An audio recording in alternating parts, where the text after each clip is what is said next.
Exercise 4.3 exercise 4.3 हमारे पास HCF के बारे में है कि एचसीएफ हम फाइंड कैसे करते हैं। अब देखिए question number 1 part number A, find the HCF of the following monomials by completing the table. ये क्वेश्चन नंबर 1 के A B C D E part है। ये इतने इम्पोर्टेंट नहीं है, लेकिन ये आप सबसे पहले इन पार्ट्स को कर ले ताकि बाकी जो एक्सरसाइज के बाकी जितने भी क्वेश्चंस हैं 2 से लेकर 9 तक वो आपके लिए इजी हो जाएंगे करना। तो देखिए क्वेश्चन नंबर 1 पार्ट नंबर ए, आपके पास एक टेबल गिवन है। टेबल में कुछ मोनोमियल्स है, मतलब कुछ वैल्यूज़ गिवन है। आपने इसका एचसीएफ फाइंड करना है। अब देखिए जो पहला सेक्शन है वो HCF of the numeric coefficient. Numerical coefficient मतलब दो तरीके की चीज़ें होती हैं आपके पास। ये देखिए, ये आपके पास वैल्यू है। इसमें देखिए सबसे पहले आपके पास कोई भी कोफिशिएंट है। कोफिशिएंट आपके पास क्या होता है? नंबर, जो चीज़ मल्टीप्लाई हो रही होती है। देखिए, और ये आपके पास क्या है? P Q, that is a variable. तो वेरिएबल से पहले जो चीज़ मल्टीप्लाई होके, मतलब वेरिएबल से पहले जो चीज़ आपके पास मल्टीप्लिकेशन में होती है, नंबर मल्टीप्लिकेशन में जो चीज़ आपके पास होती है एज अ नंबर, तो आप उसको क्या कहते हैं? कोफिशिएंट। जैसे यहाँ पे 16 कोफिशिएंट है, यहाँ पे कौन सा कोफिशिएंट है इसका? 9। ओके, और कोफिशिएंट के साथ क्या चीज़ होती है? वेरिएबल। तो यहाँ पे आपने एचसीएफ लिखना है न्यूमेरिक कोफिशिएंट का मतलब नंबर्स का। और एचसीएफ ऑफ पी, पी अगर एचसीएफ में आ रहा है, क्यू आ रहा है, आर आ रहा है, और रिक्वायर्ड एचसीएफ मतलब टोटल एचसीएफ आपने लिखना है। तो बाकी हम इसके पार्ट्स करते हैं, आपको चीज़ें ज़्यादा क्लियर हो जाएगी। अब देखें पार्ट नंबर 1 में, देखें 16 P cube Q comma 9 P Q square R. ये आपके पास मोनोमियल है, मतलब ये आपके पास एक वैल्यू गिवन है। अब आपने सबसे पहले टेबल में क्या चीज़ लिखनी है? HCF of the numerical coefficient. सबसे पहले मैं ये जो मेरे पास क्वेश्चन है इसको मैं नीचे लिख लेता हूँ।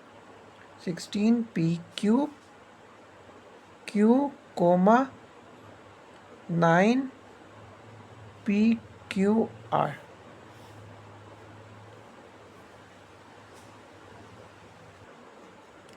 अब सबसे पहले मेरे पास देखें कोमा आ गया। कोमा से पहले वाली एक अलहदा वैल्यू है और कोमा के बाद वाली एक सेपरेट वैल्यू है। तो आपने दोनों को सॉल्व करना है और आपने एचसीएफ देखना है। एचसीएफ का मतलब हाईएस्ट कॉमन फैक्टर। इन दोनों में से कौन सी ऐसी चीज़ है जो कॉमन आ रही है, ठीक है। और टेबल में अलग-अलग सब चीज़ों के सेक्शन बने हुए हैं। तो जो चीज़ कॉमन आ रही है, मतलब फॉर एग्जांपल न्यूमेरिकल वैल्यू या न्यूमेरिकल कोफिशिएंट कॉमन आ रहा है, वो आपने इधर लिखना है, पी इधर लिखना है, क्यू इधर लिखना है, आर इधर लिखना है अगर कॉमन आर है। और रिक्वायर्ड एचसीएफ मतलब जो फाइनल आंसर होगा। अब देखिए आपके पास दो वैल्यूज़ आ गई ना, कैसे पता चली? कोमा आगे बीच में, तो इस वजह से आपको पता चल गई कि आपके पास ये दो वैल्यूज़ है। तो सबसे पहले आप पहली वैल्यू लिख लें 16 पी क्यूब क्यू। अब इसको आपने सॉल्व करना है। कैसे करेंगे? ये आपके पास क्या है? That is a variable. ये आपके पास वेरिएबल है। अब वेरिएबल से पहले वाली चीज़ क्या होती है? कोफिशिएंट। अभी बताया था कोफिशिएंट क्या होता है? कोई भी नंबर जो आपके पास वेरिएबल से पहले आ जाए, तो दैट इज़ अ कोफिशिएंट। अब कोफिशिएंट के क्या करें? फैक्टर्स बना ले, क्योंकि आपने क्या फाइंड करना है? एचसीएफ। तो एचसीएफ का ये रूल होता है कि आपके पास जो भी कोफिशिएंट है आप उसके फैक्टर बना ले। जैसे यहाँ पे 16 कोफिशिएंट है, 16 का फैक्टर्स बना ले। लोअर नंबर से स्टार्ट करना है। लोअर मतलब 2 से, 3 से, 4 से, क्योंकि 16 अपने टेबल में डिवाइड होता है, 8 के टेबल में भी डिवाइड होता है, लेकिन आपने लोअर से स्टार्ट करना है। तो हम 2 से फैक्टर बनाते हैं। 2 8 16, 2 4 8, 2 2 4 एंड 2 1 2। 16 के फैक्टर्स क्या आ गए? 2 2 2 2, 2 की पावर 4, मतलब 2 4 दफ़ा मल्टीप्लाई होगा। मैं यहाँ पे लिख लेता हूँ 2 multiply by 2 multiply by 2 multiply by 2। ये क्या आ गया? 16 के फैक्टर्स। अब अगला स्टेप मेरे पास क्या होगा? अब देखिए अगला स्टेप मेरे पास क्या होगा? यहाँ पे मेरे पास पी क्यूब आ रहा है। अब कोफिशिएंट मेरे पास ख़त्म हो गया। अब मैं आ गया वेरिएबल पे। अब यहाँ पे पी क्यूब आ रहा है, मतलब पी 3 दफ़ा। तो आप यहाँ पे लिख दें, डॉट लिख दें या मल्टीप्लाई का साइन लिख दें, एक ही चीज़ है। तो पी 3 दफ़ा लिख दूंगा मैं। डॉट लिखे, मल्टीप्लाई लिखे, आपकी अपनी मर्ज़ी है।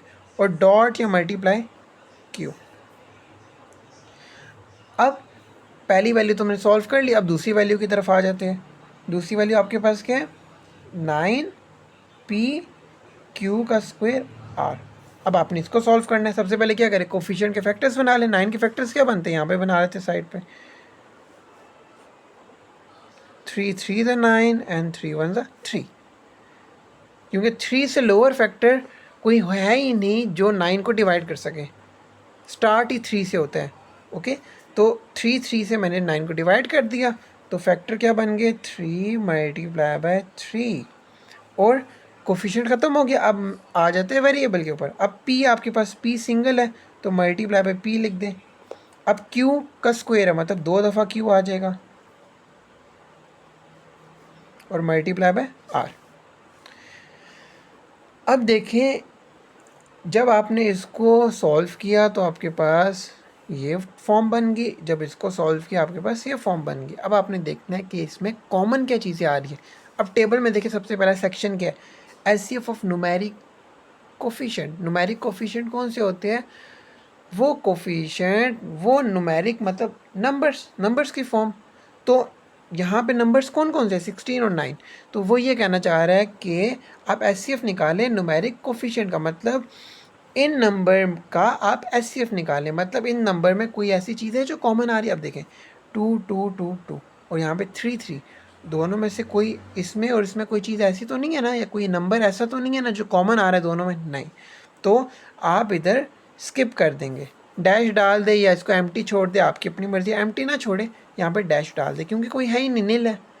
ओके, नील मतलब कोई चीज़ कॉमन आती ही नहीं है। अब देखिए एचसीएफ ऑफ पी, अब आपने क्या करना है, पी का एचसीएफ लेना है, मतलब अब आप वेरिएबल की तरफ आ गए। अब देखिए इन दोनों में पी, एचसीएफ ऑफ पी, कोई मतलब दोनों में पी कॉमन आ रहा है, ये देखें इन दोनों में p कॉमन आ रहा है, तो सिंगल p कॉमन आ रहा है, p की पावर 1, क्योंकि देखिए दोनों में p कॉमन आ रहा है। अब दोनों में एक दफ़ा कॉमन आ रहा है, अगर दोबारा से कॉमन आता तो p का स्क्वायर बनता। अब देखिए सिंगल p दोनों में कॉमन आ रहा है, तो यहाँ पे आप सिंपल p लिख देंगे। अब q की बारी आ गई। अब देखिए q दोनों में कॉमन आ रहा है, लेकिन सिंगल q कॉमन आ रहा है, एक क्यू दोनों में कॉमन आ रहा है। अगर एक और क्यू कॉमन आता तो मैं उसको भी हाईलाइट करके क्यू स्क्वायर लिख देता। अब सिंगल क्यू कॉमन आ रहे हैं दोनों में, मतलब देखिए यहाँ पे भी क्यू है, यहाँ पे भी क्यू है, आपने एक दफ़ा क्यू लिखना है। ओके, तो 2 दफ़ा क्यू मतलब दोनों में क्यू था, तो आपने सिंगल क्यू लिख दिया, मतलब इसकी पावर 1। जब कुछ नहीं लिखता तो मतलब क्यू की पावर 1। अब देखिए आर, एचसीएफ ऑफ आर, इन दोनों में आर है, इसमें आर है, इसमें नहीं है, तो नील, क्योंकि कॉमन एचसीएफ हम कैसे निकालते हैं, एचसीएफ का रूल यही होता है कि दोनों में आपके पास कॉमन चीज़ आनी चाहिए। क्या आनी चाहिए, दोनों में आपके पास कॉमन आना चाहिए। सेम चीज़ यहाँ पे भी होनी चाहिए और यहाँ पे भी होनी चाहिए। देखिए देखें यहाँ पे आर यहाँ पे है, यहाँ पे नहीं है, तो एचसीएफ ऑफ आर कुछ भी नहीं होगा, क्योंकि एक जगह आर है, दूसरी जगह नहीं। अगर होता तो मैं इसको भी हाईलाइट करता और इधर आर लिख देता। अब देखिए लास्ट में हमारे पास क्या कह रहा है कि रिक्वायर्ड एचसीएफ। अब आपने रिक्वायर्ड एचसीएफ निकालना है, मतलब अब आप टोटल देखें, इस वैल्यू और इस वैल्यू में दोनों में से कॉमन क्या चीज़ आ रही थी। अब देखें कोई कोफिशिएंट तो कॉमन नहीं आ रहा, लेकिन देखिए p कॉमन आ रहा है और q कॉमन आ रहा है, तो रिक्वायर्ड एचसीएफ में आपने दोनों चीज़ें लिख देनी है, जो आपका फाइनल आंसर आएगा। तो p q मैंने लिख दिया, क्योंकि दोनों चीज़ें कॉमन आ रही थी। अब देखिए इसका सेकेंड पार्ट। अब सेकेंड वाले में आपके पास क्या कह रहा है, आपके पास 3 वैल्यूज़ है। अब 10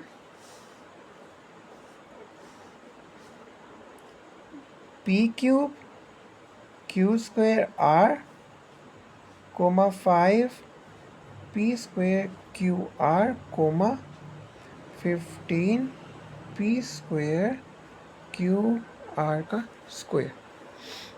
अब देखिए 2 कॉमा आ गए, मतलब ये सेपरेट वैल्यू है, ये सेपरेट वैल्यू और ये सेपरेट वैल्यू है। अब आप सेपरेट इन तीनों वैल्यूज़ को आप सॉल्व कर लें।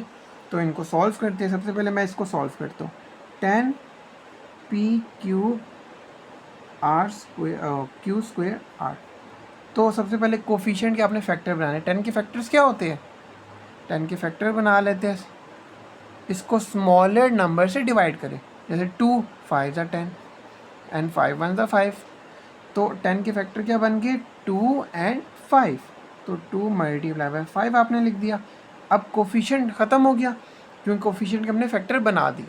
अब आ गया पी क्यू, मतलब पी 3 दफ़ा, तो आप पी को 3 दफ़ा लिख दें, क्यू 2 दफ़ा, मतलब क्यू को आप 2 टाइम्स लिख दें, और आर 1 टाइम है तो आर सिंगल आ जाएगा। अब अगली बारी है इसकी 5p² QR की, तो ये लिख लेते हैं 5p² QR। अब 5 के फैक्टर बनाने 5 1 ज़ा 5 ही होता है, तो 5 के फैक्टर 5 ही बनेगा। ठीक है, मल्टीप्लाई बाय 1 करना है तो आपकी मर्ज़ी है, 1 नहीं करना तो, क्योंकि 1 मल्टीप्लाई बाय समथिंग सेम ही चीज़ आती है, तो 5 का फैक्टर 5 ही बनेगा। अब p 2 दफ़ा है तो p को 2 दफ़ा लिख देंगे, q 1 दफ़ा है तो 1 दफ़ा लिख देंगे, और r को 1 दफ़ा। मतलब जो मतलब 1 से बड़ी जो भी पावर होती है हम उसको ओपन करके लिख देते हैं।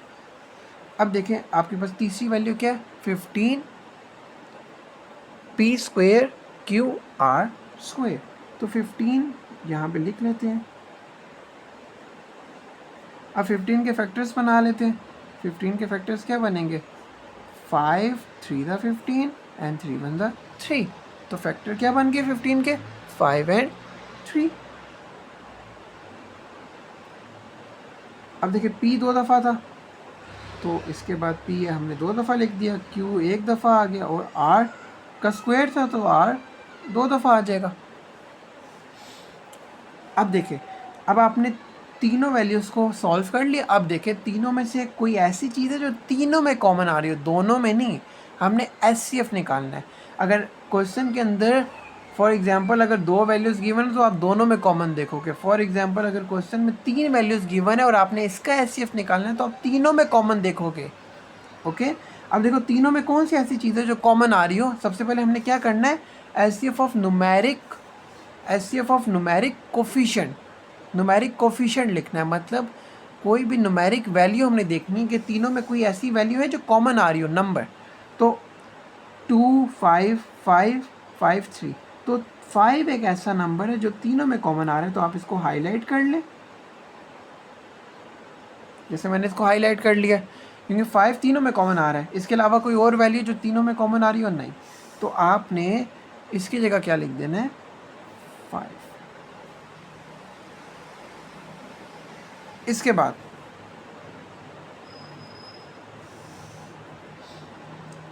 अब देखिए, अब हम आगे चलते हैं।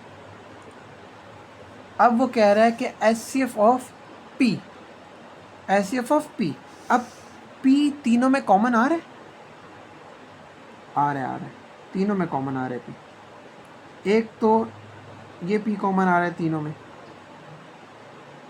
अच्छा एक P तो कॉमन आ गया। इसके अलावा देखो कोई और P कॉमन आ रहा है, 1 2 3, एक और P कॉमन आ रहा है तीनों के अंदर, इसको भी मैंने हाईलाइट कर दिया। इसके अलावा P कॉमन आ रहा है, एक एक्स्ट्रा P इसमें पड़ा हुआ है, इन दोनों में P नहीं है, तो मतलब 2 P तीनों में कॉमन आ रहे हैं, तो 2 दफ़ा P आ रहा है ना, मतलब देखो एक ये हाईलाइट किया P तीनों में आ रहा है और एक दोबारा तीनों में आ रहा है, तो मतलब P का स्क्वायर। तो आपने HCF P की जगह क्या लिखना है P का स्क्वायर।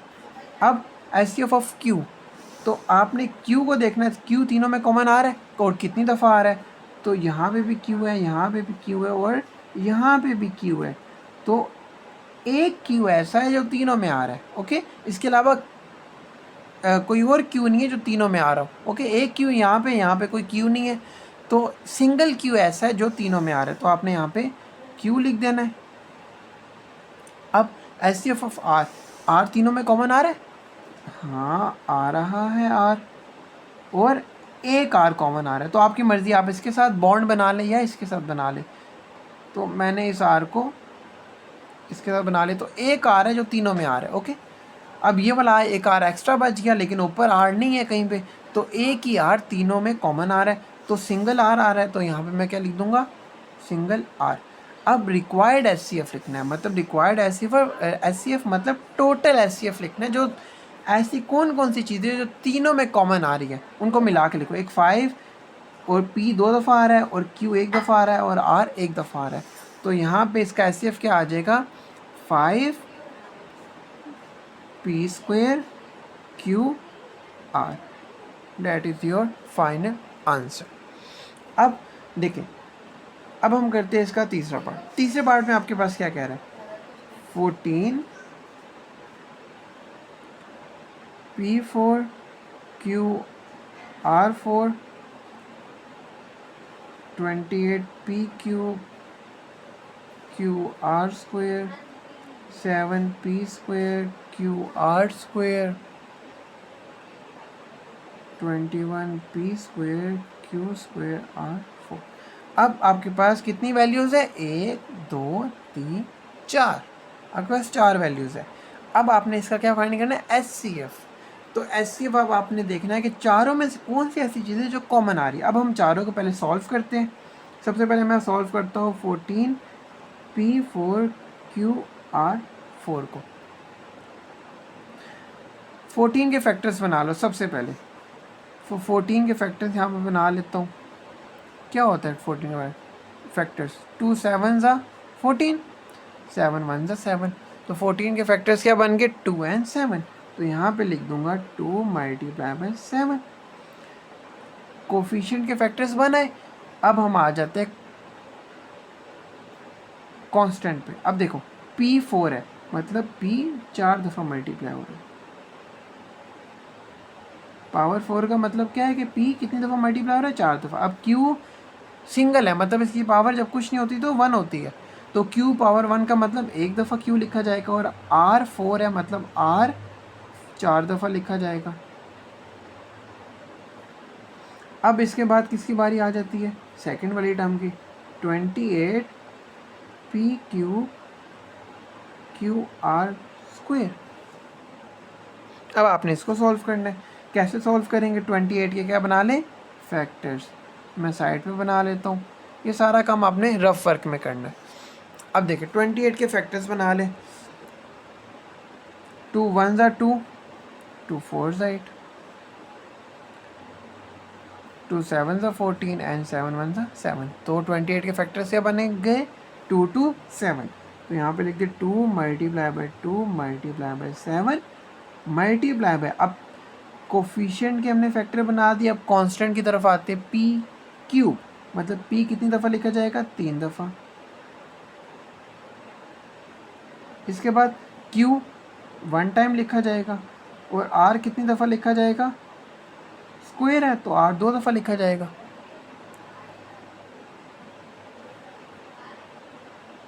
अब इसके बाद तीसरी वैल्यू पे आ जाते हैं 7P² QR का स्क्वायर। अब इसमें आपने क्या करना है 7 के फैक्टर बना लो। 7 क्या होता है 7 1 ज़ा 7 होता है तो सिंपल 7 आ जाएगा। या 1 लिखना है तो मल्टीप्लाई बाय 1 भी कर दो, आपकी अपनी मर्ज़ी है। फिर मल्टीप्लाई बाय कोफिशिएंट हो गया कांस्टेंट की तरफ आ जो P² है P 2 दफ़ा लिखा जाएगा। मल्टीप्लाई बाय Q पावर 1 है तो Q 1 दफ़ा लिखा जाएगा और R² है तो R 2 दफ़ा लिखा जाएगा। अब लास्ट वैल्यू की तरफ आ जाओ 21 P² Q² R4। 21 के फैक्टर्स बना लो। 21 के फैक्टर्स क्या बनते हैं। अब मेरे पास जगह कम है मैं ऊपर बना लेता हूँ 21 के फैक्टर्स। 3 7 ज़ा 21 एंड 7 1 ज़ा 7। तो 21 के फैक्टर्स क्या बन गए 3 and 7। तो 21 की जगह आपने इसके फैक्टर्स लिख देने 3 मल्टीप्लाई बाय 7। अब कोफिशिएंट हो गया कांस्टेंट की तरफ आ जो P का स्क्वायर मतलब P 2 दफ़ा, Q का स्क्वायर मतलब Q 2 दफ़ा एंड R का क्यूब मतलब R कितनी दफ़ा R की पावर 4 सॉरी R 4 दफ़ा क्योंकि पावर 4 है। अब आपने चारों वैल्यूज़ को ये वैल्यू ये वैल्यू ये वैल्यू ये वैल्यू इन चारों वैल्यूज़ को आपने सॉल्व कर दिया। ओके, अब इन चारों का आपने क्या लेना है HCF। सबसे पहले किसका HCF लेना है HCF ऑफ न्यूमेरिक कोफिशिएंट मतलब कोई भी न्यूमेरिक वैल्यू। तो इसमें से न्यूमेरिक वैल्यू कौन सी ऐसी वैल्यू जो चारों में आ रही हो। अब देखिए 7 7, 7 एंड 7। तो एक नंबर 7 ऐसा है जो आपके पास चारों में आ रहा है, ऐसा ही है। इसके अलावा 2 इन दोनों में आ रहा है, लेकिन इसमें 2 नहीं आ रहा और इसमें भी 2 नहीं आ रहा। 3 इसमें आ रहा है लेकिन किसी और में नहीं आ रहा। तो 7 ऐसा नंबर है, जो ऐसा न्यूमेरिक नंबर है जो चारों में कॉमन आ रहा है। तो यहाँ पे क्या आ जाएगा 7। अब इसके बाद देखते हैं एचसीएफ ऑफ पी। अब देखो पी, कितने पी ऐसे हैं जो चारों में कॉमन आ रहे हैं। एक देखो यहाँ पे पी, यहाँ पे पी और यहाँ पे पी एक।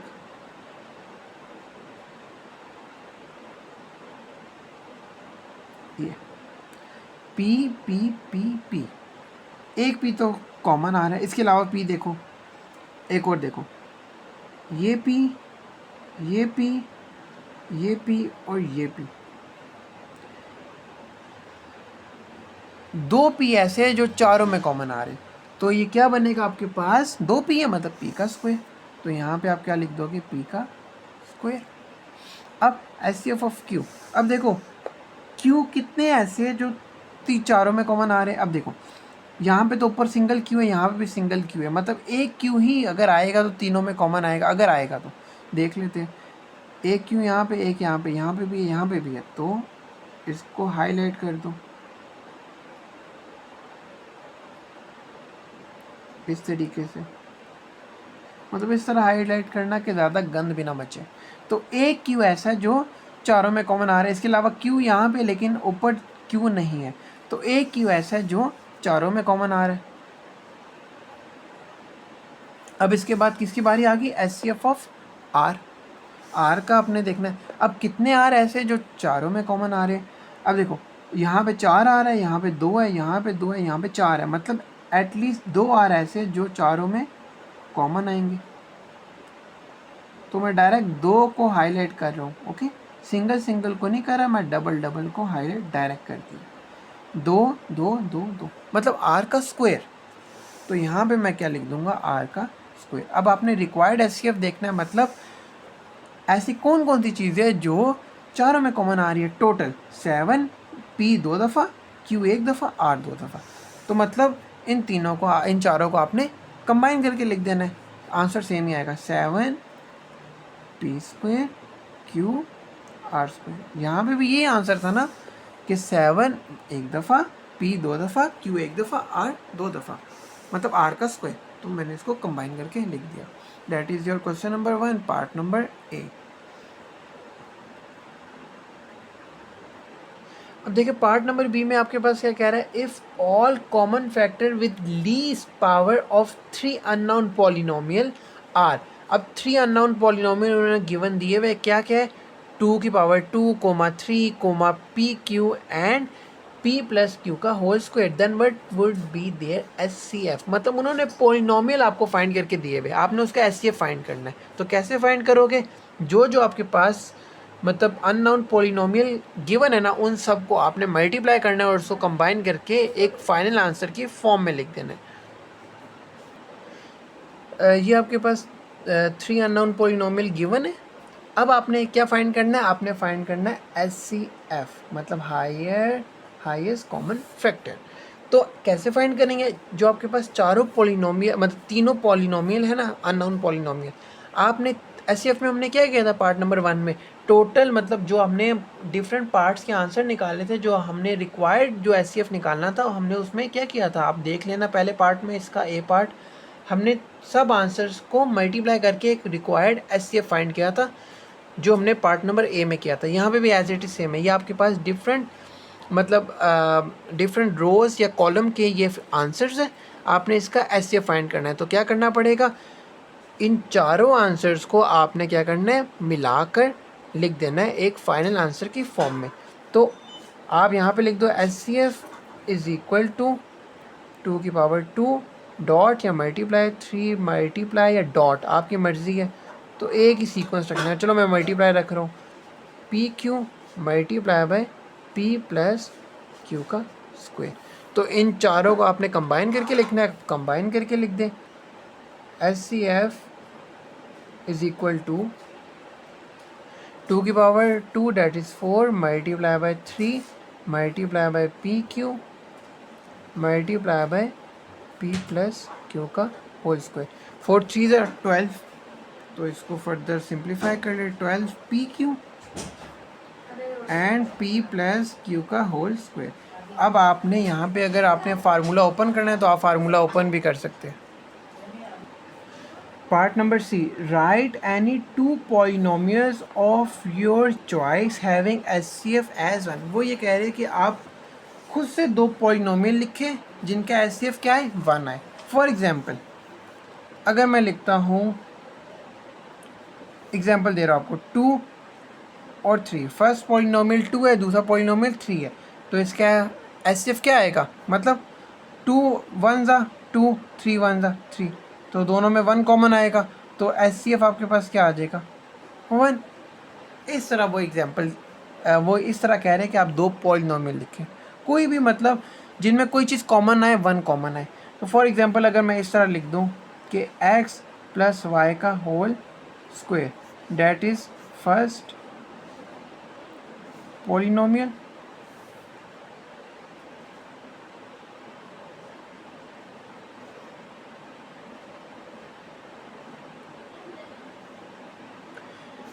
एंड x माइनस वाई का whole square that is second polynomial.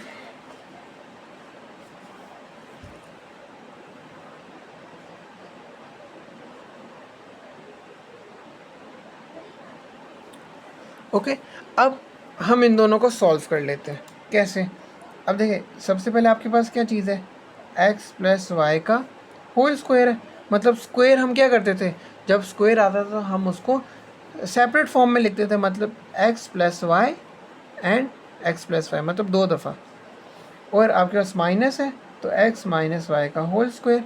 यहाँ पे फार्मूला ओपन नहीं करना, ये गलती नहीं करनी आप लोगों ने। अब माइनस x माइनस वाई का होल स्क्वायर है तो इनको 2 दफ़ा लिख दोगे, x minus Y and x minus Y.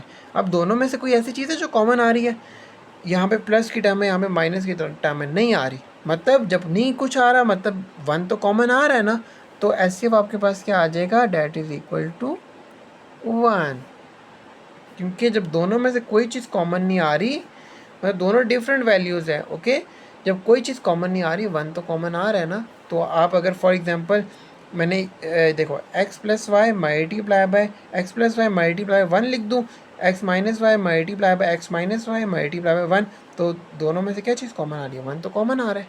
तो ऐसे अब आपके पास 1 आ गया। और इन्होंने यही कहा था कि आप अपनी मर्ज़ी के दो पॉलिनोमियल लिखें जिनका एचसीएफ 1 आ जाए। मैंने आपको एक ये भी एग्जांपल दी और ये भी एक ये मतलब प्रॉपर एक मैथ्स की एग्जांपल जिसमें एक्स और वाई वेरिएबल इन्वॉल्व है। ये मैंने आपको एक जनरल एग्जांपल दी थी, जैसे 2 और 3 के फॉर्म में, सिर्फ कॉन्सेप्ट बताने के लिए।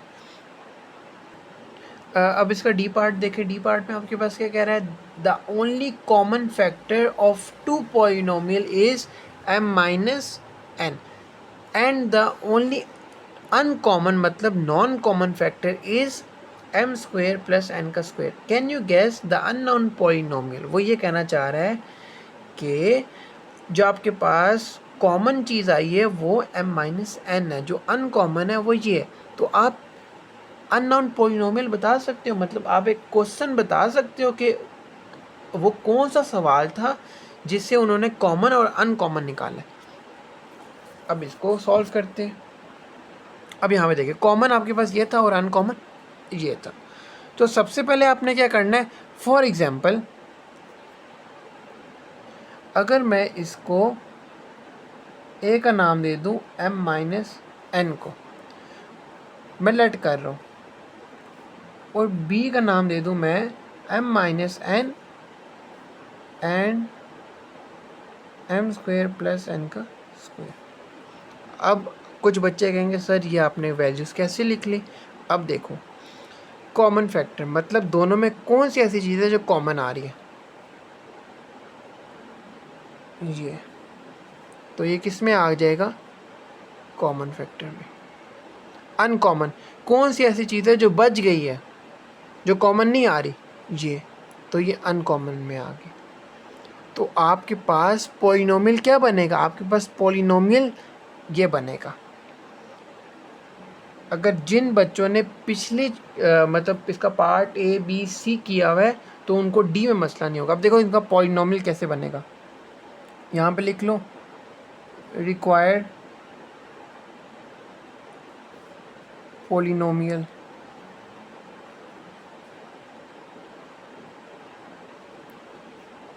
इज, अब देखो एक बनेगा m माइनस एन और एक बनेगा m minus N bracket m square plus n का स्क्वायर।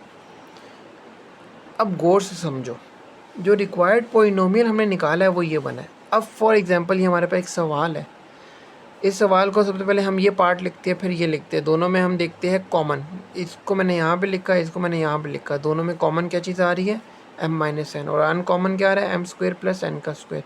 मतलब पहले हम क्या करते थे, हमारे पास एक सवाल होता था, हम उसका सोल्यूशन करते थे। यहाँ पे हमारे पास सोल्यूशन है, हमने उसको क्वेश्चन की फॉर्म में कन्वर्ट कर दिया।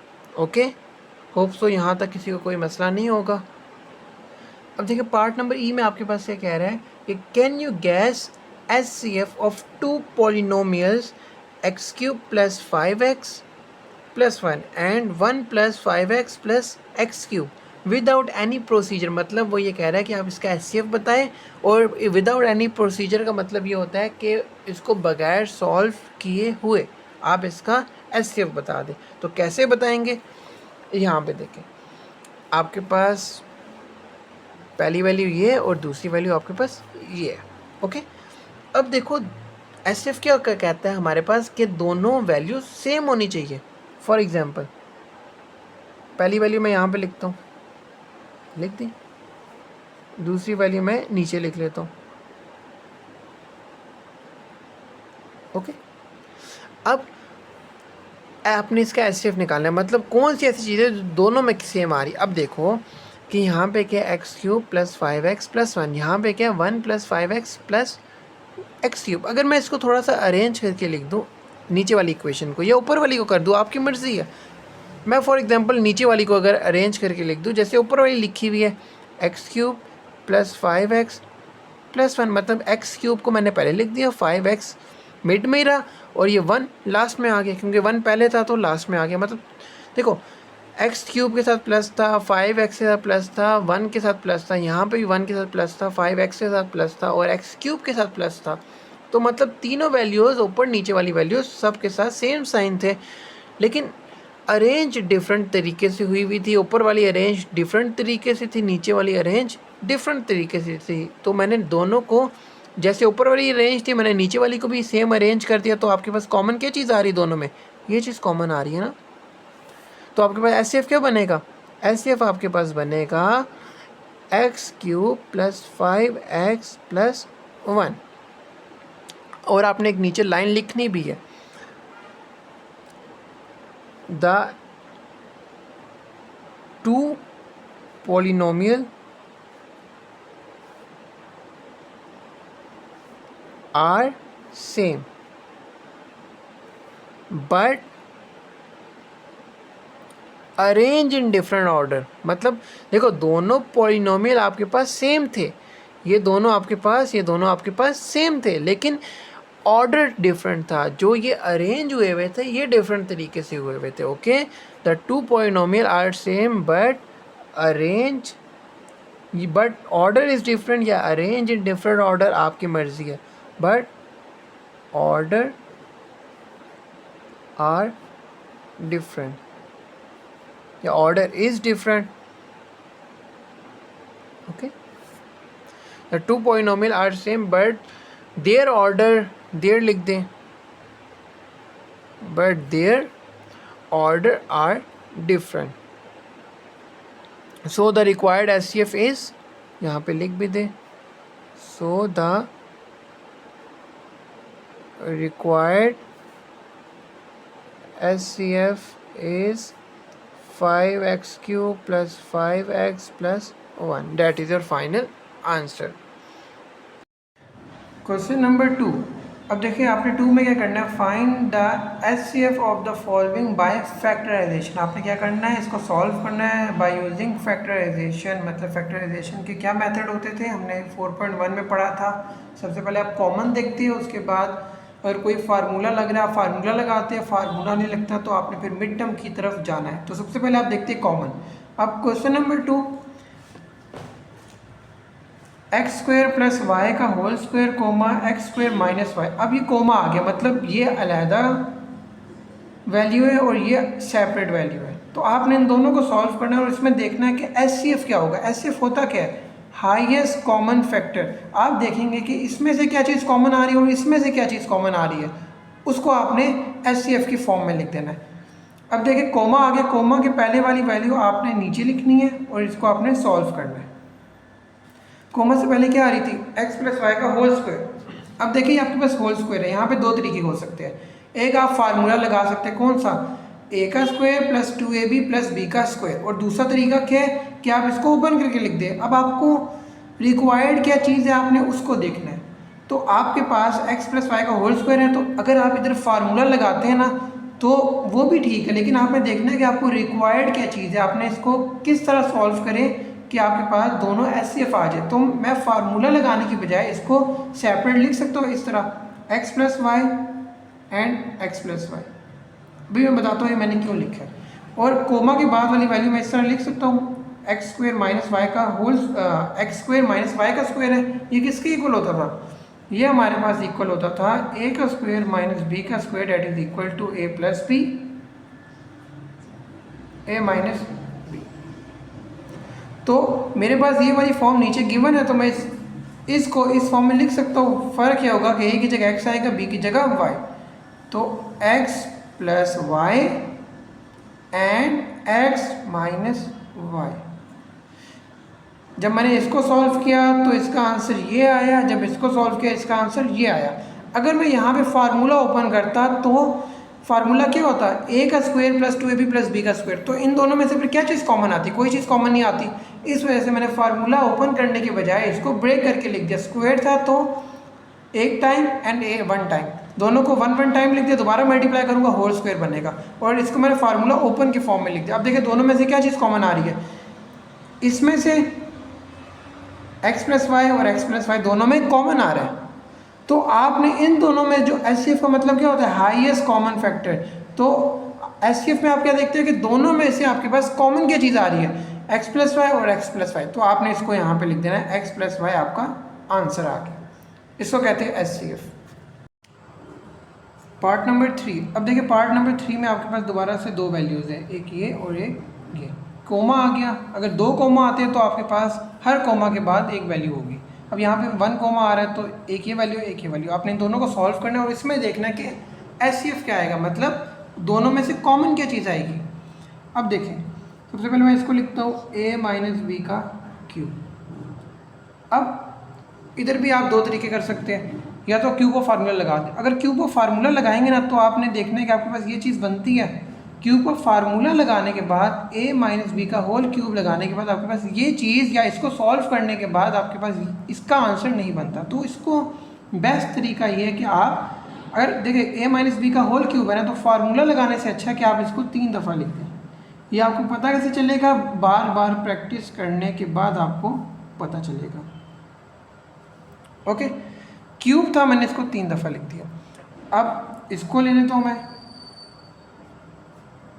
ए square minus 2ab plus B का स्क्वायर। ये किसके इक्वल होता है, हमने पढ़ा था कि a माइनस बी का whole cube, a minus B का होल स्क्वायर किसके इक्वल होता है, a का square minus 2ab plus B का स्क्वायर।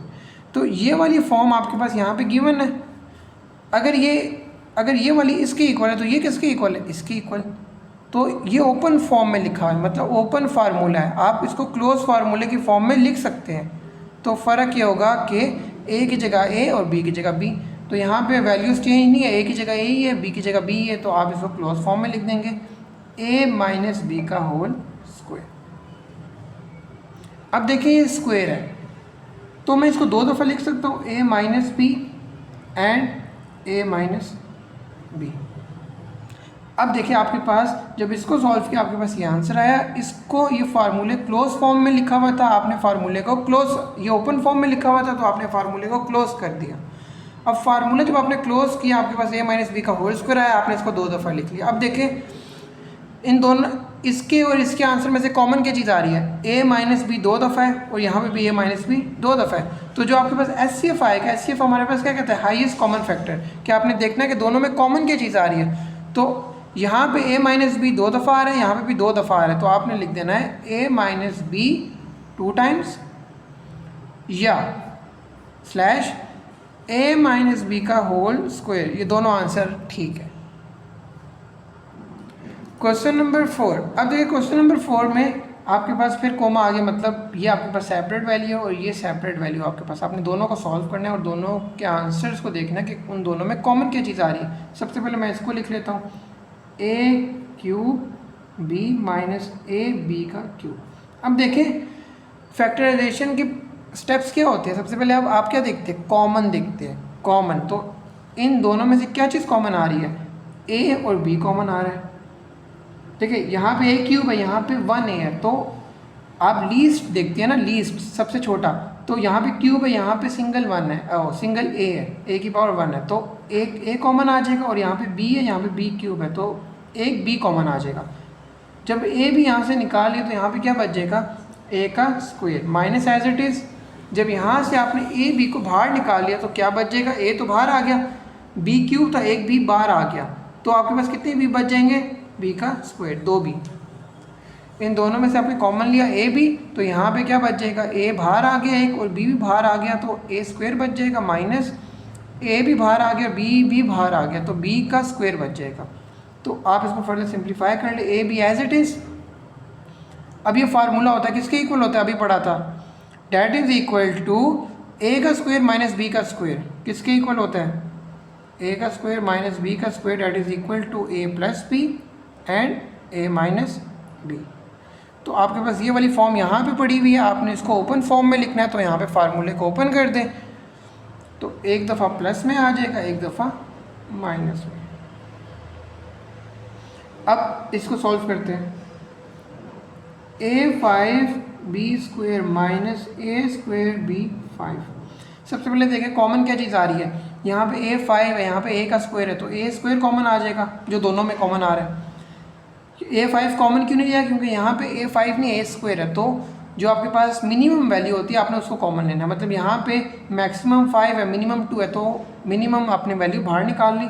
और यहाँ पे b5 है, यहाँ पे b2 है, तो आपने b स्क्वायर को कॉमन ले लिया, क्या बच जाएगा, a स्क्वायर में से a5 गया तो a3 बचेगा और b स्क्वायर तो बाहर आ गया, तो सिंपल a क्यूब बच जाएगा माइनस। अब देखें आपके पास a स्क्वायर बाहर आ गया, b की पावर 5 थी, b स्क्वायर बाहर आ गया, 2 में से 5 निकाले तो आपके पास 3 बचता है, मतलब b क्यूब आपके पास अंदर बच जाएगा। इन दोनों में से a square b square common लेने के बाद आपके पास ये चीज़ यहाँ से बच जाती है, a क्यूब माइनस b का क्यूब। अब देखिए a स्क्वायर b स्क्वायर को आप एज इट इज सेम लिख दें। अब यहाँ पे देखिए ये आपके पास क्या है, a का क्यूब माइनस b का क्यूब, तो फार्मूला आपके पास क्या होता है, a का क्यूब माइनस b का cube, that is equal to a minus B, a square plus A B plus b का स्क्वायर। तो ये वाली फॉर्म आपके पास यहाँ पे गिवन है, आपने इसको ओपन फॉर्म में लिखना है, तो आपने सिंपल फार्मूला लगा देना। तो देखें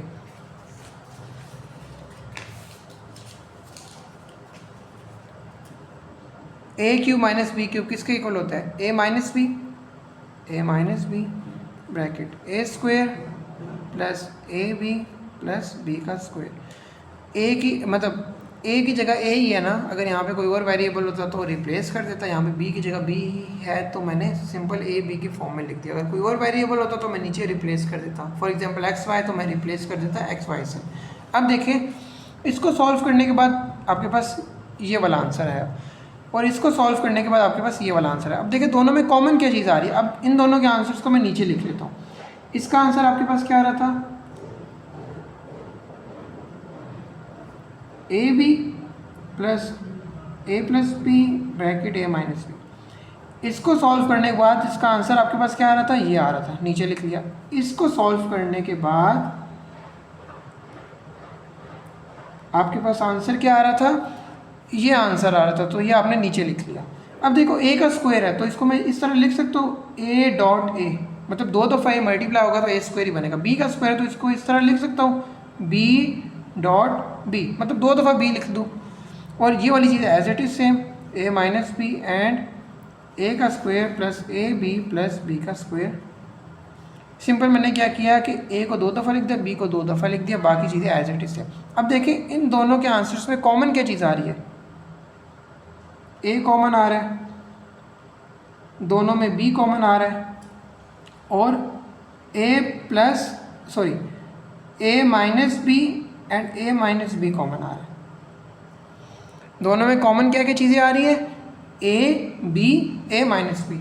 तो एस सी एफ आपके पास क्या आ जाएगा, जो चीज़ कॉमन आ रही है आपने आखिर में एस सी एफ में वो लिख देना है। तो ए कॉमन आ रहा है, ए लिख दिया, बी कॉमन आ रहा है, बी लिख दिया, और ए माइनस बी कॉमन आ रहा है तो आपने ए माइनस बी लिख दिया, और यही आपका एस सी एफ आ गया।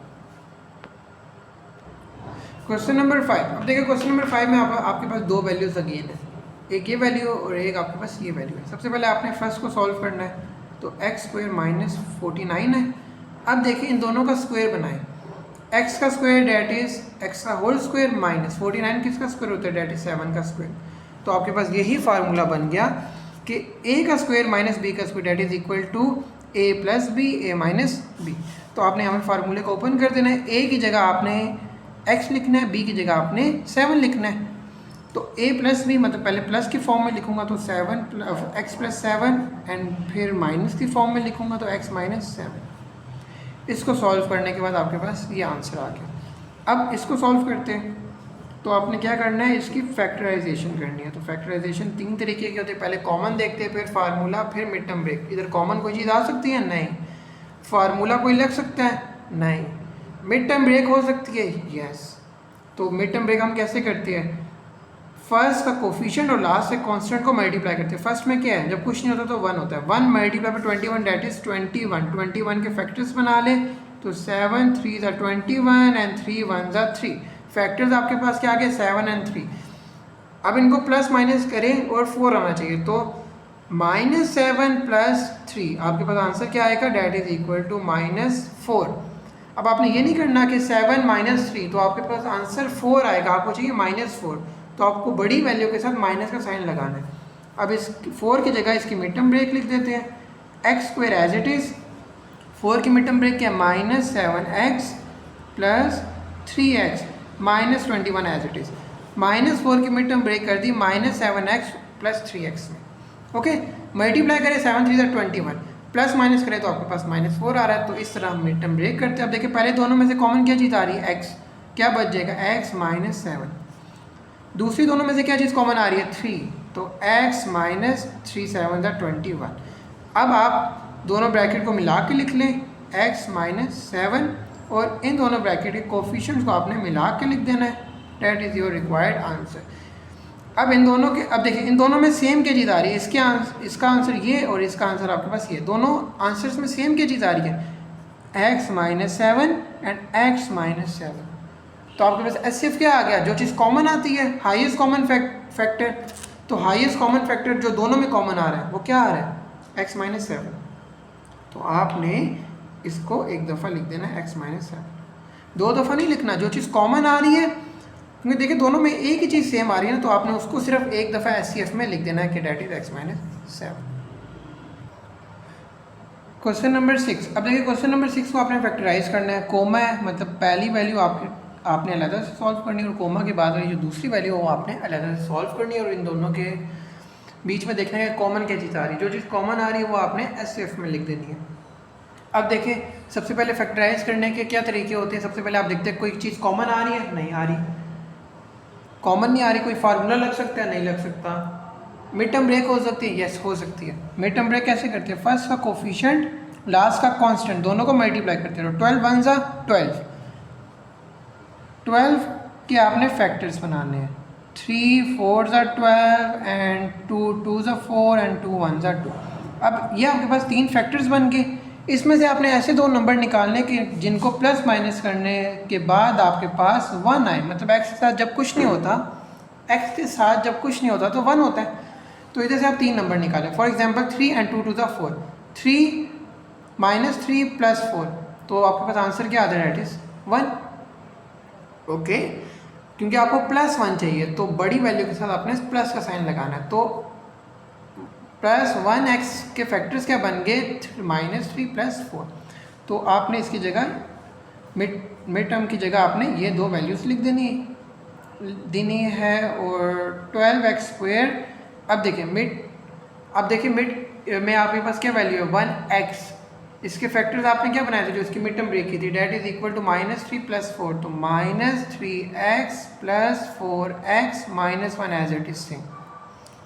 अब देखिए इन दोनों में से क्या चीज़ कॉमन आ सकती है, x और 3, तो 3 4 12 होता है, एक x कॉमन आ गया तो एक x बच जाएगा, -3x बाहर आ गया तो आपके पास यहाँ पे 1 बच गया, ब्रैकेट क्लोज। और इन दोनों में से क्या चीज़ कॉमन आ सकती है, 1 + 1। ओके, क्योंकि साइन आपको चाहिए ना, तो आप +1 कॉमन ले लें तो आपके पास क्या बच जाएगा, 4x -1। अब प्लस कॉमन लिया तो साइन चेंज नहीं होंगे, साइन कब चेंज होते हैं, जब माइनस कॉमन लेते हैं। अब दोनों ब्रैकेट आपके पास सेम आ गई, मतलब जो आपने मिड टर्म ब्रेक किया वो बिल्कुल ठीक है। तो इन दोनों ब्रैकेट्स को आपने एक दफ़ा मिला के लिख देना है और इनके कोफिशिएंट्स को आपने एक दफ़ा मिला के लिख देना है। Date is your required answer. अभी आपने इसको सॉल्व करके इसका ये आंसर निकाला है। ओके, अब आपने इसको सॉल्व करना है। 15x² + 8x + 1। अब आप इसको कैसे सॉल्व करेंगे, दोबारा से मिड टर्म ब्रेक, क्योंकि कॉमन नहीं लिया जा सकता, फार्मूला नहीं लग सकता, तो आपने इसकी मिड टर्म ब्रेक करनी है। 15 1 ज़ा 15, कोफिशिएंट एंड कांस्टेंट को मल्टीप्लाई करेंगे, डेट इज इक्वल टू 15 1 ज़ा 15। 15 के अपने फैक्टर्स बना ले, तो 3 5 ज़ा 15 एंड 5 1 ज़ा 5। फैक्टर्स क्या बन गए, 3 और 5। आपको 8 चाहिए, तो 8 कैसे बनेगा, 5 + 3 डेट इज इक्वल टू 8। तो 8 की मिड टर्म ब्रेक क्या हो जाएगी, 15x² as it is same. 8 की मिड टर्म हो जाएगी 5x, क्योंकि वेरिएबल x है तो यहाँ पे भी सेम वेरिएबल आएगा, और +3x और +1 एज इट इज सेम। ये सारा रफ वर्क किया है, इससे कंफ्यूज आपने नहीं होना। अच्छा, ये इसकी मिड टर्म ब्रेक होगी 8 की 5 और 3 में। अब इन दोनों में से क्या चीज़ कॉमन आ सकती है, 5 एंड x, तो क्या बच जाएगा, 5 3 15 x एज इट इज़ और +5x बाहर आ गया तो यहाँ पे 1 बच गया। और इन दोनों में से क्या चीज़ कॉमन आ सकती है, +1, तो 3x + 1 as it is same. जब कुछ कॉमन नहीं आता तो आपने 1 को कॉमन लेना है। ओके, अब ये दोनों ब्रैकेट आपके पास सेम आ गई, मतलब जो आपने मिड टर्म ब्रेक किया वो बिल्कुल ठीक किए हैं, और इनके कोफिशिएंट्स आपने बाहर लिख दिए, ब्रैकेट्स को मिला के लिख दिया और इनके कोफिशिएंट्स को आपने मिला के लिख दिया। अब देखिए इसका आंसर ये आ रहा था, इसका आंसर ये आ रहा है, इन दोनों के आंसर्स में क्या चीज़ कॉमन आ रही है, देखिए कॉमन देखिए आप 3x + 1 एंड 3x + 1, दोनों के अंदर कॉमन क्या चीज़ आ रही है, 3x + 1। तो HCF आपके पास क्या आ जाएगा, HCF क्या होता है, हाईएस्ट कॉमन फैक्टर। आप कॉमन देखते हो दोनों के अंदर जो ज़्यादा कॉमन आ रहा है, मतलब देखिए 3x + 1 3x + 1 कॉमन आ रहा है, इसके अलावा कोई और चीज़ तो कॉमन नहीं आ रही दोनों के अंदर। ठीक है, तो आपके पास कॉमन क्या चीज़ आ गई वो आपने HCF में लिख देना, that is equal to 3x + 1। That is your answer. Bracket में लिखना है ब्रैकेट में लिख दे, ब्रैकेट के बगैर लिखना है तो ब्रैकेट के बगैर लिख दे। Question number 7। अब क्वेश्चन नंबर 7 में देखें आपके पास दोबारा से दो वैल्यूज है, पहली ये वैल्यू और दूसरी ये वैल्यू। सबसे पहले हम पहली वैल्यू को सॉल्व करते हैं, c² x² - d²। अब देखें इसको कैसे सॉल्व करेंगे, c² x² है तो इसको मैं होल स्क्वायर की फॉर्म में लिख सकता हूँ, cx का होल स्क्वायर, माइनस d² को मैं इस फॉर्म में लिख सकता हूँ, d का होल स्क्वायर। अब देखिए आपके पास क्या फार्मूला बन गया, a का स्क्वायर माइनस b का square that is equal to a + b a - b। तो आपके पास ये वाली फॉर्म यहाँ पे गिवन है, आपने इसको ओपन फॉर्म में लिखना है। तो a + b आता है सबसे पहले आपके पास a + b, तो a की value that is cx and b की वैल्यू डेट इज d।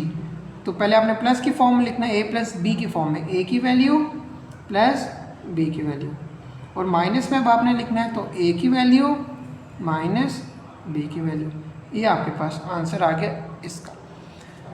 अब आपने सेकंड वाली वैल्यू को सॉल्व करना है, acx² minus bcx plus adx minus bd। अब देखें इन दोनों में से क्या चीज़ कॉमन आ रही है, इन दोनों में से क्या चीज़ कॉमन आ रही है? सी एक्स। तो सी एक्स को मैं कॉमन ले लेता हूँ।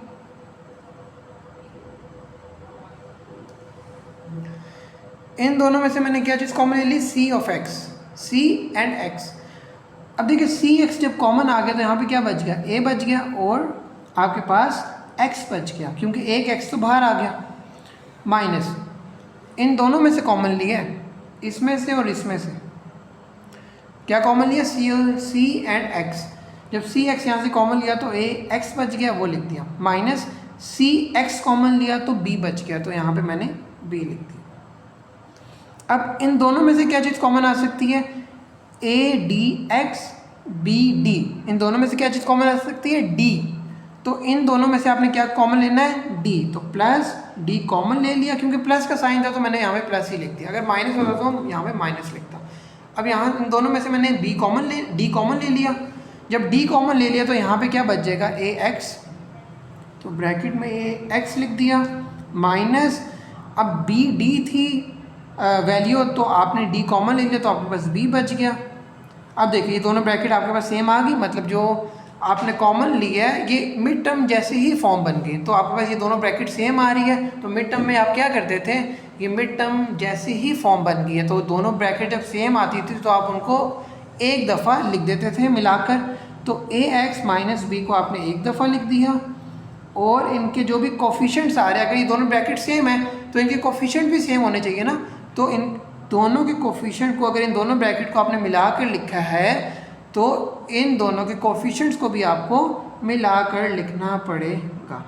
अब देखिए जब इसको सॉल्व किया ये आंसर आया, जब इसको सॉल्व किया आपके पास ये आंसर आया। तो इन दोनों में कॉमन क्या चीज़ आ रही है? इन दोनों के आंसर्स में आपके पास common c x plus d and c x plus d common आ रहा है दोनों के अंदर। तो एस सी एफ में आपके पास ये आंसर आ जाएगा। नीचे आप लिख दें कि S C F is equal to bracket C x plus D. अगर ब्रैकेट नहीं लिखनी तो आपकी अपनी मर्जी है। ये आपका आंसर आ गया।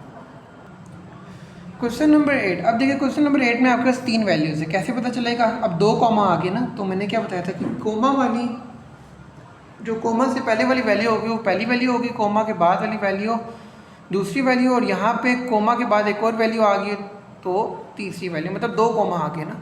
तो 1 2 3 3 वैल्यूज है। आपने इन तीनों को सॉल्व करना है और इसका एचसीएफ निकालना है, मतलब तीनों के आंसर्स को आपने फाइंड करना है और देखना है कि कॉमन क्या चीज़ आ रही है तीनों के आंसर्स के अंदर। सबसे पहले हम इसको सॉल्व करते हैं, m का स्क्वायर माइनस n का स्क्वायर। तो ये किसके इक्वल होता है? मतलब a का स्क्वायर माइनस b का स्क्वायर। तो अभी हमने पढ़ा था कि a का स्क्वायर माइनस b का square that is equal to a plus B, a minus B. मतलब एक दफ़ा आपने प्लस में लिखना है, एक दफ़ा माइनस में। तो a की value that is m, b की वैल्यू डेट इज n। तो एक दफ़ा आपने प्लस में लिखना है और एक दफ़ा आपने इसको माइनस में लिखना है। ये आपने इसको सॉल्व कर दिया। अब नेक्स्ट देखें, m4 माइनस n4। अब देखें आपके पास m की पावर 4 माइनस n की पावर 4 है। अगर मैं इसको ब्रेक करना चाहूँ तो मैं इसको इस तरह लिख सकता हूँ, m का स्क्वायर का होल स्क्वायर माइनस n का स्क्वायर का होल स्क्वायर। तो आपके पास ये फॉर्म नहीं बन गई, सॉरी स्क्वायर, तो आपके पास ये फॉर्म नहीं बन गई कि a, क्योंकि ब्रैकेट में जो वैल्यू होती है वो a की वैल्यू होती है। तो a का स्क्वायर माइनस b का स्क्वायर। तो जैसे अभी हमने ऊपर फार्मूला ओपन किया था, एक दफ़ा प्लस में लिखा था, एक दफ़ा माइनस में। तो a plus B, a minus B का फार्मूला लग जाएगा। तो a की value that is m square, plus में लिखना है एंड b की वैल्यू को b की वैल्यू डेट इज़ n का स्क्वायर, और एक दफ़ा माइनस में लिखना है तो m का स्क्वायर माइनस n का स्क्वायर। अब देखें प्लस वाली टर्म तो एज इट इज सेम रहेगी, क्योंकि प्लस में कोई फार्मूला ओपन नहीं होता। a का स्क्वायर प्लस b का स्क्वायर, ये तो एज इट इज सेम आ जाएगा। मतलब m का स्क्वायर प्लस n का स्क्वायर, इसका कोई फार्मूला नहीं होता, ये एज इट इज सेम आ जाएगा। अब देखिए m का स्क्वायर माइनस n का स्क्वायर, ये फार्मूला होता है किसका? a का स्क्वायर माइनस b का स्क्वायर। तो अगर मैं इसको इस फॉर्म में लिख दूँ कि a का स्क्वायर माइनस b का स्क्वायर, तो ये किसके इक्वल होता है? एक दफ़ा प्लस में, एक दफ़ा माइनस में। तो m का स्क्वायर प्लस n का square as it is same, और ये आपके पास क्या है? a की वैल्यू, और ये आपके पास है b की वैल्यू। जो ब्रैकेट के अंदर होती है वो b की वैल्यू होती है ना, और फर्स्ट ब्रैकेट के अंदर जो होती है वो a की वैल्यू होती है। मतलब जो पावर की बेस होती है पहली वो a की वैल्यू होती है, जो पावर की बेस दूसरी होती है वो b की वैल्यू होती है। अभी आपके पास पावर की ये पावर है, ये इसकी बेस है। एक दफ़ा प्लस में लिखना है, एक दफ़ा आपने माइनस में लिखना है। तो प्लस में क्या आएगा m प्लस n, मतलब a प्लस b, a की वैल्यू क्या है m, b की वैल्यू डेट इज n। तो एक दफ़ा प्लस में a प्लस b मतलब m प्लस n, और एक दफ़ा माइनस में तो m माइनस n। इसको सॉल्व करने के बाद आपके पास ये एक फाइनल आंसर आ गया। अब तीसरी वैल्यू रहेगी, अब आपने तीसरी वैल्यू को सॉल्व करना है, m6 माइनस n6। इसको आप कैसे सॉल्व करेंगे? अब देखिए मैं इसको इस तरह लिख सकता हूँ, अब 6 है ना, जैसे हमने पहले ब्रेक किया था 2 की पावर 2 में, तो अब 6 है, मैं इसको इस तरह ब्रेक कर सकता हूँ, m क्यूब का स्क्वायर माइनस n क्यूब का स्क्वायर, दोबारा मल्टीप्लाई करो, 3 2 ज़ा 6, 3 2 ज़ा 6, तो m6 माइनस n6 वही चीज़ बन जाएगी। अब देखो जो ब्रैकेट के अंदर वैल्यू होती है वो किसकी वैल्यू होती है, अभी बताया था कि वो होती है a की वैल्यू, और जो दूसरी ब्रैकेट के अंदर होती है वो किसकी वैल्यू होती है, डेट इज़ b की वैल्यू। तो a का स्क्वायर माइनस b का स्क्वायर किसके इक्वल होता है, a plus b a minus b। तो एक दफ़ा प्लस में लिखना है, एक दफ़ा आपने माइनस में लिखना है। तो m cube plus n cube, मतलब a की वैल्यू लिख दी, b की वैल्यू लिख दी, दोनों को प्लस कर दिया, और एक दफ़ा माइनस में लिखना है, तो a की value that is m cube minus b की value that is n cube. अब देखिए आपके पास अब फार्मूले बन गए किसके, a का क्यूब प्लस b का क्यूब और a का क्यूब माइनस b का क्यूब। अब देखिए a का क्यूब माइनस b का क्यूब का ये फार्मूला होता है, और a का क्यूब प्लस b के क्यूब का फार्मूला मैं लिख देता हूँ, that is equal to a plus b a square minus A B plus b का स्क्वायर। ये दो फार्मूले आपने ओपन करने हैं। अब देखिए प्लस है मतलब a का क्यूब प्लस b का क्यूब, a की आपके पास क्या वैल्यू है, डेट इज m, b की क्या वैल्यू, डेट इज n, ये a की वैल्यू ये b की वैल्यू है, तो a की वैल्यू डेट इज m। अब प्लस का फार्मूला लगाना है, मतलब a cube plus b cube ये किसके इक्वल होता है, आपने ये फॉर्म ओपन करनी है इस जगह पे। तो a की value that is m, a plus b होता है तो m प्लस n, फिर ब्रैकेट, अब a का स्क्वायर, a की वैल्यू आपके पास क्या है m, तो m का स्क्वायर माइनस ए बी, मतलब a की वैल्यू m है और b की वैल्यू n है, तो दोनों को मल्टीप्लाई करना है, प्लस b का स्क्वायर मतलब n का स्क्वायर, फिर दोबारा से ब्रैकेट। अब आपने इसकी जगह फार्मूला ओपन करना है, अब आपने कौन सा फार्मूला ओपन करना है, a का क्यूब माइनस b का क्यूब किसके इक्वल होता है, that is equal to a minus B A square plus A B plus B का स्क्वायर। तो सबसे पहले देखिए a की वैल्यू आपके पास क्या है m, b की वैल्यू आपके पास क्या है n, तो a माइनस बी का मतलब a का क्यूब माइनस b का क्यूब, इसका फार्मूला ओपन करें, a माइनस बी आता है ना सबसे पहले, तो a की value that is m, bracket लगा दे, a की value that is m minus b की वैल्यू डेट इज n, उसके बाद ब्रैकेट a का स्क्वायर मतलब m का स्क्वायर, फिर आपके पास क्या आता है प्लस, अब a की वैल्यू और b की वैल्यू, तो a की value that is m, b की वैल्यू डेट इज n, नीचे लिख देता हूँ m एंड n, फिर प्लस आएगा, फिर b का स्क्वायर मतलब n का स्क्वायर, ब्रैकेट क्लोज। तो इसकी जगह मैंने फार्मूला ओपन करा जो मैंने यहाँ पे लिख दिया। अब आप इसको फर्दर सिंप्लीफाई कर लें, m plus n as it is same आ जाएगा, इसको आप फर्दर सिंप्लीफाई करें, m का square that is m square minus M N plus n का square, bracket m minus n, और इसको भी फर्दर सिंप्लीफाई कर ले, m का square plus M N plus n का स्क्वायर। अब इसको सॉल्व करने के बाद आपके पास ये आंसर आया, ठीक है। अब आपने तीनों को सॉल्व कर दिया। अब देखिए कि तीनों में कौन सी ऐसी चीज़ें जो कॉमन आ रही है, ओके, तीनों में कौन सी ऐसी चीज़ें जो कॉमन आ रही है। अब मैं तीनों के आंसर सबसे पहले नीचे लिख लेता हूँ, आपके लिए भी आसानी हो जाएगी। m का स्क्वायर माइनस n का स्क्वायर, इसका आंसर आपके पास क्या आ रहा था, m plus n m minus n।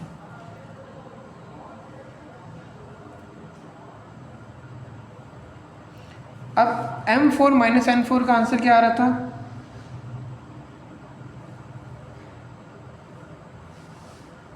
Date is equal to m का स्क्वायर प्लस n का स्क्वायर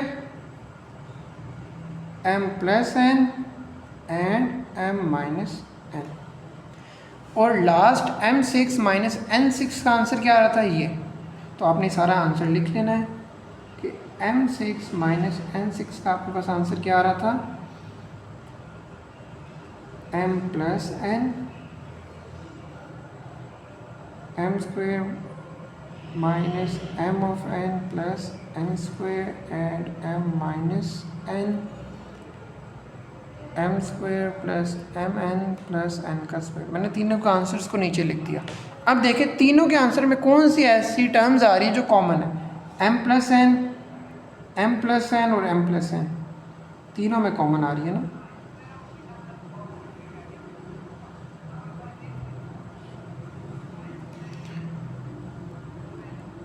ये ऐसी चीज़ है m प्लस n और m प्लस n जो तीनों के अंदर कॉमन आ रही है। और इसके अलावा क्या चीज़ कॉमन आ रही है, m माइनस n और m माइनस n तीनों के अंदर क्या आ रही है, कॉमन। अगर मार्कर से बनाऊं तो आपको पता चल जाएगा कि कॉमन क्या चीज़ आ रही है, ये टर्म्स आ रही है कॉमन।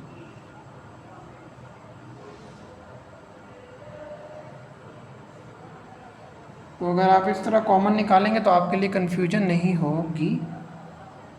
और एक ये चीज़ आ रही है जो तीनों के अंदर कॉमन है, आपने वो लिखनी है जो तीनों के अंदर कॉमन है, ऐसे नहीं करना जो दो के अंदर कॉमन। अगर कोई चीज़ दो के अंदर कॉमन आ रही है तो आपने उसको नहीं लिखना, क्योंकि यहाँ पे आपके पास टर्म्स तीन है ना, तीन टर्म्स है आपके पास, तो आपने तीनों में कॉमन देखना है।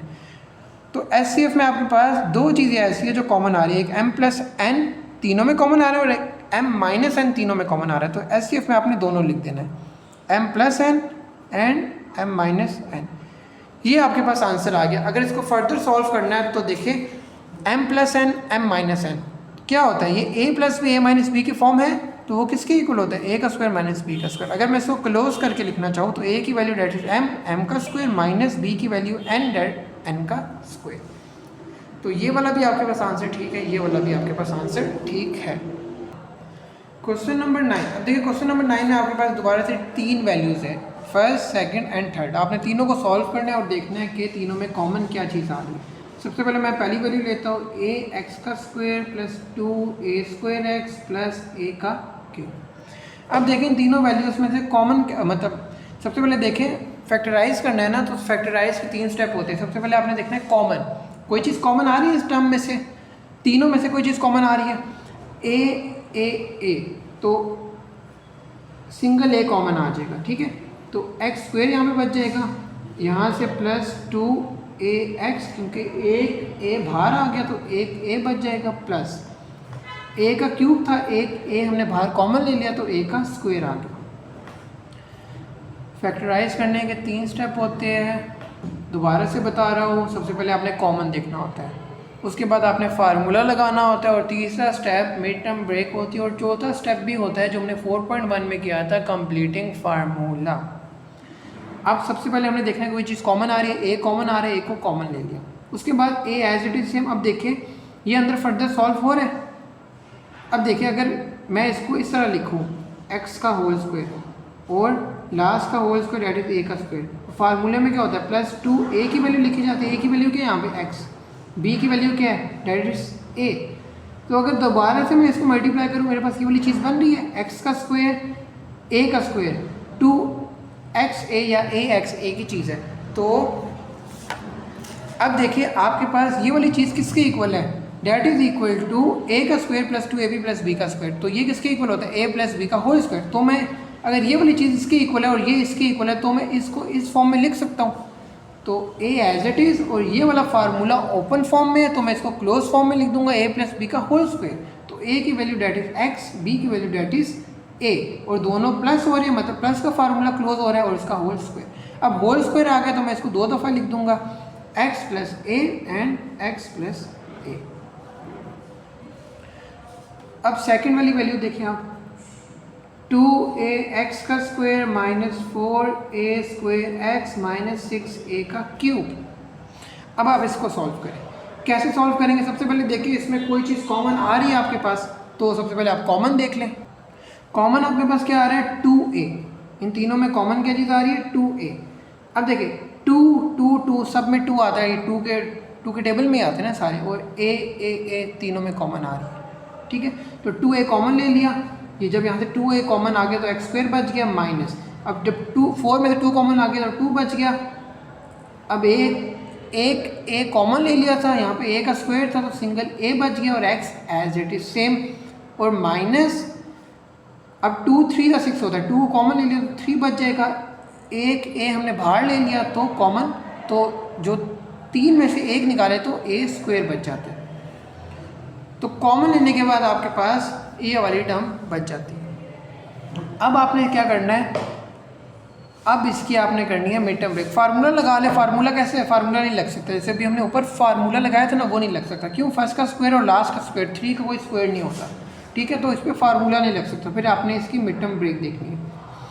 अब मिड टर्म ब्रेक देखिए आप कैसे करेंगे, एक्स का स्क्वायर, अब देखें फर्स्ट और लास्ट का मैंने क्या बताया था कोफिशिएंट, तो फर्स्ट का कोफिशिएंट क्या है 1, लास्ट का कोफिशिएंट क्या है 3, तो 1 मल्टीप्लाई बाय 3 दैट इज 3, 3 के फैक्टर्स बनाओ तो क्या होता है 3 1 ज़ा 3 होता है, तो फैक्टर्स क्या बन गए 3 और 1, आपको 2 चाहिए तो 3 -3 प्लस 1, -3 प्लस 1, क्योंकि आपको -2 चाहिए ना, तो बड़ी वैल्यू के साथ आपने माइनस लगाना है, छोटी वैल्यू के साथ प्लस, तो -3 plus 1 that is equal to -2, okay. तो -2 की जो मिड टर्म ब्रेक बनेगी वो क्या बनेगी -3 प्लस 1, मल्टीप्लाई करें 3 1 ज़ा 3, वही चीज़ आती है, और प्लस माइनस करने के बाद आपके पास मिड टर्म वैल्यू आनी चाहिए, तो इसको कहते हैं मिड टर्म ब्रेक। अब देखें X square as it is same, उसके बाद अब देखें -2 की मिड टर्म ब्रेक क्या बनी थी -3ax प्लस 1, तो 1ax, वेरिएबल आपने सेम ही लिखना है, -3 और 1 के साथ वेरिएबल आपने वही लिखना है जो ऊपर है, और -3a का square as it is same. अब इसके बाद 2a as it is same आ जाएगा। अब इन दोनों में कॉमन क्या चीज़ आ रही है x, तो x -3a बच जाएगा, और इन दोनों में क्या चीज़ कॉमन आ रही है +1a, दोनों में a भी कॉमन आ रहा है ना, तो 1 कॉमन लेना ले नहीं लेना ना ले आपकी मर्ज़ी है, तो आप a कॉमन ले लें, क्या बच जाएगा आपके पास x -3a, क्योंकि a स्क्वायर था तो एक a बाहर निकाल दिया तो सिंगल a बच गया। अब आपके पास देखिए दोनों ब्रैकेट सेम आ रही है, मतलब जो आपने मिड टर्म ब्रेक की वो बिल्कुल ठीक की है, 2a as it is same, जो कॉमन जो दोनों सेम ब्रैकेट्स आ रहे हैं उनको आपने एक दफ़ा लिख दिया और इनके कोफिशिएंट्स को आपने मिलाकर लिख दिया। अब आपने तीसरी वैल्यू सॉल्व करनी है, तो वो लिख लेते हैं 3ax प्लस a का स्क्वायर का होल स्क्वायर। अब इसको आपने सॉल्व करना है। अब देखिए कोई चीज़ कॉमन आ रही है, इन दोनों में से कोई चीज़ कॉमन आ रही है a, 3 के बाद ब्रैकेट लगाएं। अब इन दोनों में से क्या चीज़ कॉमन आ रही है a, क्या बच जाएगा, a को बाहर निकाल दिया x बच जाएगा, प्लस a को बाहर निकाल दिया, 2 a थे यहाँ, एक a को बाहर निकाल दिया तो सिंगल a बच जाएगा और उसका स्क्वायर। अब देखिए एक चीज़ आपने ध्यान रखनी, ये इस ब्रैकेट का होल स्क्वायर है, तो आप a किस में से कॉमन निकाल रहे हैं, इस ब्रैकेट के अंदर से, तो उसका होल स्क्वायर आएगा, ठीक है। जब आपने a को बाहर निकाल दिया तो वो जो आप चीज़ कर रहे हैं वो होल स्क्वायर के फॉर्म में कर रहे हैं, तो पूरी ब्रैकेट का होल स्क्वायर आएगा। अब आप स्क्वायर को अलग मल्टीप्लाई कर दी तो 3a का square that is a square, और इस ब्रैकेट का square that is x plus a का स्क्वायर। अब इसको फर्दर सिंप्लीफाई कर लें, a plus x plus a 2 दफ़ा है तो आप इसको, उसका स्क्वायर है ना, तो आप इसको 2 दफ़ा लिख सकते हैं x प्लस a और x प्लस a। तो जो आपने तीनों वैल्यू सॉल्व किए उसके आंसर्स आखिर में दोबारा से नीचे लिख दें, ax का square plus 2a square x plus a cube का आंसर आपके पास क्या आ रहा था, ax प्लस a। जब इसको सॉल्व किया आपके पास आंसर क्या आ रहा था, 2ax का square minus 4a square x minus 6a का क्यूब। इसका आंसर क्या आ रहा था, 2ax minus 3a and x plus a। और इसको सॉल्व करने के बाद आपके पास आंसर क्या आ रहा था, 3ax प्लस a स्क्वायर का whole square is equal to 3a square. मतलब a स्क्वायर है तो आप इसको a डॉट a की फॉर्म में भी लिख सकते हैं ना, सॉरी नज़र नहीं आ रहा आप लोगों को, a स्क्वायर है ना आपके पास, तो इसको आप a 2 मतलब ए डॉट ए की फॉर्म में भी लिख सकते हैं ना, ए स्क्वायर है, 2 दफ़ा लिखते हैं आप, और बाकी value as it is same. अभी मैंने कुछ भी नहीं किया, जो तीनों के आंसर निकाले थे, अब मैंने तीनों के आंसर्स, इसका ये आंसर है, इसका ये आंसर है, इसका ये आंसर है, तीनों के आंसर्स को आपने लिख दिया। अब देखिए तीनों में कॉमन क्या चीज़ आ रही है, ए और नीचे 2 ए है ना आपके पास, तो आपने एक ए को कॉमन ले लेना है, क्योंकि एक ए ही तीनों में कॉमन आ रहा है। इसके अलावा क्या चीज़ कॉमन आ रही है, एक्स प्लस ए और एक्स प्लस ए, और बाकी जो चीज़ें बच गई उसको छोड़ देना। तीनों में आपने कॉमन देखना है। अब देखिए यहाँ पे एक्स प्लस ए दोबारा आ रहा है, लेकिन नीचे यहाँ पे भी दोबारा आ रहा है, ठीक है। इन दोनों में दोबारा एक्स प्लस ए कॉमन आ रहा है, लेकिन यहाँ पे दोबारा तो नहीं आ रहा है, एक ही दफ़ा आ रहा है। तो आपने वो चीज़ कॉमन देखनी है जो तीनों के अंदर कॉमन है। तो एचसीएफ आपके पास क्या आ जाएगा, जो तीनों में कॉमन आ रहे हैं, एक ए कॉमन आ रहा है तीनों में, और एक आपके पास एक्स प्लस ए कॉमन आ रहा है, और यही आपका फाइनल आंसर होगा। अगर इसको ए को अंदर मल्टीप्लाई करना है तो आपके पास आंसर इस फॉर्म में कन्वर्ट हो जाएगा। तो ये दोनों आंसर बिल्कुल ठीक है, आपकी मर्ज़ी है, दोनों में से आप जो मर्ज़ी सोल्यूशन कर लें। इसी के साथ आपकी ये एक्सरसाइज ख़त्म होती है। अगर किसी को कोई क्यूरी हो या कोई चीज़ समझ ना आई हो तो मैं नीचे एक नंबर, व्हाट्सएप नंबर मेंशन कर दूंगा, आप मुझसे रब्ता कर सकते हैं। अब मिलते हैं एक अगली वीडियो में एक न्यू एक्सरसाइज के साथ। अल्लाह हाफ़िज़।